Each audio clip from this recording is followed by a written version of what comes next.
Hello everyone, this is Karen with Over the Artsy Moon. I hope you're doing great today. I wanted to come on and show you how to prepare your porch leaner sign before we even add the paint.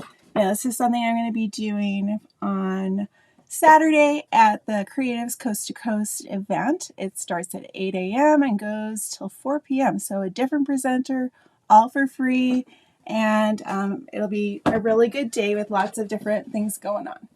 All right, let me just set this over here. And I'm going to be using a chip brush today. And I'm also going to use this Minwax Color Wash Transparent Layering Color. This is a little different than I usually do, so it's a little experiment I'm going to be trying out. And we'll see how it goes. So I'm grabbing this chip brush and I'm just going to dip right in there. I gave it a good shake before I started. And I like to do this with my boards just so that they have like an extra layer of richness, and I think it's easier to paint as well. And oh, that's a little lighter than I was expecting. This color is called Barnwood Brown. So I think it's a little bit lighter than what I usually use, but that's okay. We'll see how it goes. And I think if you don't use it as thickly, like if you add a little water to it, it'll be a little lighter. But for my purposes, it really doesn't matter what the color is underneath because it's just going to get painted over anyway. This is actually really pretty, isn't it?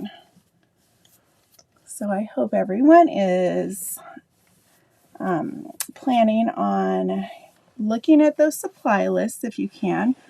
This is a board that is... This is one of the supplies I'm using. It's actually a glued pine. And I've used this before. I kind of like when it's all one solid piece of wood, but I also like when, I like the price of this because it's a really good price. It's only about, I think like $10.50 or something like that from my local Menards.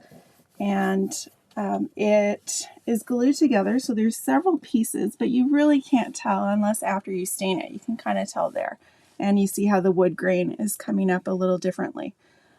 But I don't mind that. Some people would prefer a different solid piece, but that's a little more pricey. So it's all your personal preference. This works really well. And I'm going to be using a stencil to add my letters. I don't know if you can see this or not. This one is from Essential Stencil, and I have a code for that. If you're interested, just let me know. This is the Hello Sunshine. You probably wouldn't get it in time, but you could always do the painting part and then do the stenciled letters a little later. Or if you had like a welcome or some kind of other fun summer saying, that would work really well too. Yeah, and if I wasn't going to use this for under my paint, I could always give it a second stain, but I quite like this color. It's very dreamy and kind of pretty, don't you think? All right. So that's basically it. I'm going to be going over the edges as well. And just continuing to do this part. I don't think I'm going to give it a second coat just because I'll be painting over it. But I do like this since porch leaners usually go outside in the elements. Like I live in the Chicago area, and this is a good way to give a little extra layer of protection, and it's kind of seals the wood a little bit. And then when you do the painting part, it goes on quite a bit faster. So all good things. And that's kind of why I like it. So I hope this helps you get ready for our event on Saturday, and I will see you there. All right. Have a great day.